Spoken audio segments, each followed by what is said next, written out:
আল্লাহ তাআলা বান্দাদের পাপ ক্ষমা করতে পছন্দ করেন। এজন্যই অনেক আমলের বিনিময়ে তিনি বান্দাদের পাপ ক্ষমা করার প্রতিশ্রুতি দিয়েছেন। আসুন জেনে নেই এরকম কিছু আমল সম্পর্কে। ১. অজু করলে গুনাহ মাফ হয়। আবু হুরায়রা রাদিয়াল্লাহু আনহু বর্ণনা করেন, রাসূল সাল্লাল্লাহু আলাইহি ওয়াসাল্লাম বললেন, আমি কি তোমাদের এমন আমলের ব্যাপারে বলবো না যা পালন করলে আল্লাহ তাআলা গুনাহ ক্ষমা করবেন এবং মর্যাদা বৃদ্ধি করেন? সাহাবীগণ বললেন, অবশ্যই হে আল্লাহর রাসূল। তিনি বললেন, তা হচ্ছে কষ্টকর হওয়া সত্ত্বেও পরিপূর্ণভাবে অজু করা, অধিক হারে মসজিদে যাওয়া এবং এক নামাজের পর আরেক নামাজের অপেক্ষা করা। সহিহ মুসলিম। আরেক হাদিসে মহানবী সাল্লাল্লাহু আলাইহি ওয়াসাল্লাম বলেছেন, যে ব্যক্তি উত্তম রূপে অজু করে তার দেহ থেকে পাপসমূহ বের হয়ে যায়, এমনকি তার নখের ভেতর থেকেও গুনাহ বের হয়ে যায়। সহিহ মুসলিম। ২. ফরজ নামাজ। নিয়মিত ৫ ওয়াক্ত নামাজ আদায় করলে গুনাহ মাফ হয়। উসমান ইবনে আফফান রাদিয়াল্লাহু আনহু বলেন, আমি রাসূল সাল্লাল্লাহু আলাইহি ওয়াসাল্লামকে বলতে শুনেছি, যে মুসলমান ফরজ নামাজের সময় হলে উত্তম রূপে অজু করে বিনয় ও একাগ্রতা সহকারে রুকু সিজদা ঠিকভাবে আদায় করে নামাজ পড়ে, সে নামাজ তার অতীতের গুনাহসমূহের প্রায়শ্চিত্ত হয়, যদি না সে কবিরা গুনাহ করে থাকে। সহিহ মুসলিম। অন্য হাদিসে এসেছে, রাসূল সাল্লাল্লাহু আলাইহি ওয়াসাল্লাম সাহাবীদের জিজ্ঞেস করলেন, তোমাদের কারো বাড়ির সামনে যদি একটি নদী থাকে আর সে ওই নদীতে প্রতিদিন ৫ বার গোসল করে, তার শরীরে কোনো ময়লা অবশিষ্ট থাকবে কি? সাহাবীগণ বললেন, জি না, তার শরীরে কোনো ময়লা থাকবে না। তখন রাসূল সাল্লাল্লাহু আলাইহি ওয়াসাল্লাম বললেন, ৫ ওয়াক্ত নামাজের অবস্থা ঠিক এমনই, এর মাধ্যমে আল্লাহ পাপসমূহ মিটিয়ে দেন। সহিহ বুখারী। ৩.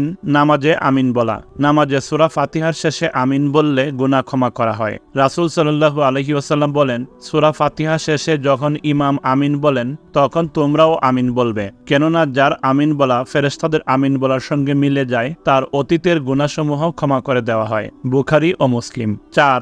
রমজানের রোজা ও তারাবি। রমজানের রোজা রাখলে ও তারাবি পড়লে গুনাহ মাফ হয়। রাসূল সাল্লাল্লাহু আলাইহি ওয়াসাল্লাম বলেন, যে ব্যক্তি ঈমানের সহিত পুণ্যের আশায় রোজা পালন করে, তার অতীতের পাপসমূহ ক্ষমা করে দেওয়া হয়। সহিহ বুখারী। অন্য হাদিসে বলেন, যে ব্যক্তি ঈমানের সহিত পুণ্যের আশায় রমজানের রাতে তারাবি, তাহাজ্জুদ ইত্যাদি ইবাদত করে, তার অতীতের পাপসমূহ ক্ষমা করে দেওয়া হয়। সহিহ বুখারী। ৫.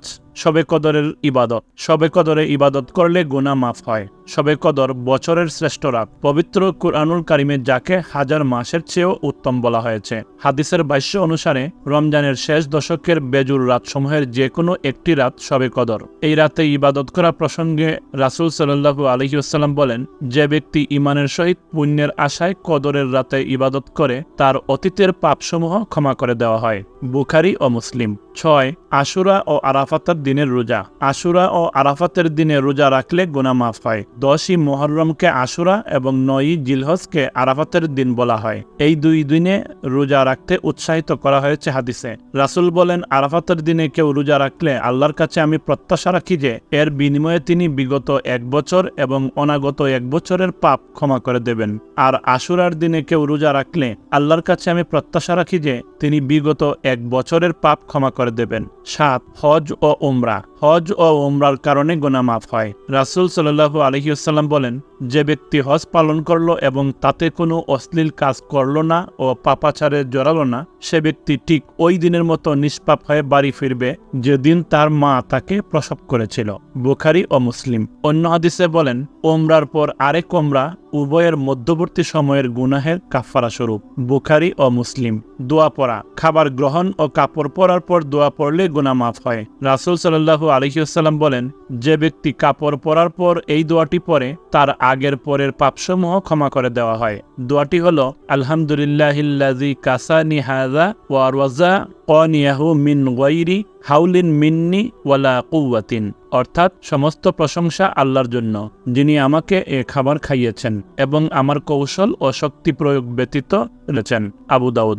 এছাড়াও নিয়মিত জুমার নামাজ আদায় করা, সাদাকা করা, রোগ শোক ও বিপদে ধৈর্য ধারণ করা, পায়ে হেঁটে মসজিদে যাওয়া, অন্যের অপরাধ অন্যায় ক্ষমা করে দেওয়া ইত্যাদি আমলের বিনিময়ে অতীতের গুনাহসমূহ ক্ষমা করার কথা বর্ণিত হয়েছে। অবশ্য এসব আমলের মাধ্যমে শুধুমাত্র সগীরা গুনাহ বা ছোট পাপ ক্ষমা করা হয়। কবিরা গুনাহ বা মহাপাপ ক্ষমা চাওয়ার জন্য তাওবা করা আবশ্যক। তাই আসুন আমরা বেশি বেশি তাওবা ইস্তেগফার করি। আল্লাহ তাআলা আমাদের সকলকে তৌফিক দান করুন। আমিন।